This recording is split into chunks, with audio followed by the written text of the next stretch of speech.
আগামী 25 এবং 26 ডিসেম্বর দুদিনব্যাপী রাজ্যভিত্তিক বহুভাষী অটল কবিতা ও সাহিত্য উৎসব ঊনকোটি জেলার জেলা সদর কৈলাসহরে অনুষ্ঠিত হবে।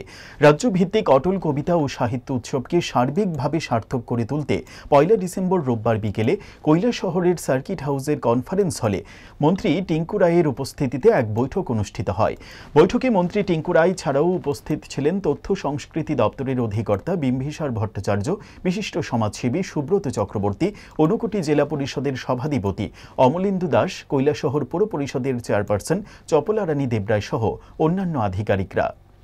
জেলার কৈলাসহর সার্কিট হাউসে আমাদের রাজ্যের মাননীয় ক্রীড়া এবং যুব কল্যাণ মন্ত্রী মাননীয় টিঙ্কু রায় মহোদয়ের পৌরোহিত্যে জেলা সভাধিপতি মাননীয় ডিএম সাহেব এবং অন্যান্য বিশিষ্ট ব্যক্তিবর্গের উপস্থিতিতে আগামী 25-26 দুদিনব্যাপী যে দ্বিতীয় রাজ্যভিত্তিক বহুভাষিক অটল কবিতা ও সাহিত্য উৎসব কৈলাসহরে অনুষ্ঠিত হতে চলেছে, সেই বিষয়ে অনেক চর্চা হয়েছে, বিস্তারিত আলোচনা হয়েছে।